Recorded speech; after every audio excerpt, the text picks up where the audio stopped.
I know. They didn't wave you off, so let's get inside. All they have are diapers.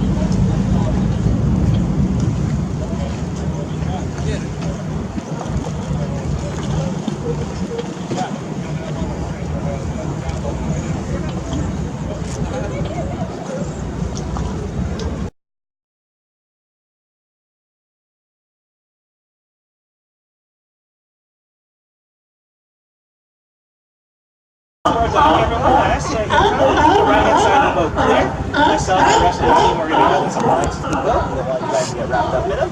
You know, set up chains, so that will hopefully keep you guys out of harm's way. But make sure you guys steer clear of that area. The right hand side of the boat.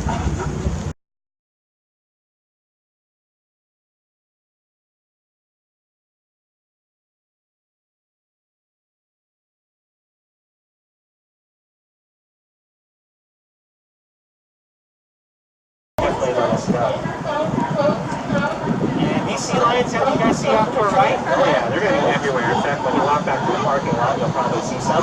Just a word of warning, they are really big. And just because they're big doesn't mean they're slow. They actually can't outrun a human. So if you do see one on one of the docks as you leave us here today, make sure you don't get too close. Don't go for that selfie and put it on Instagram. Look at all those likes. These animals get outrun you. And you got 18 right over.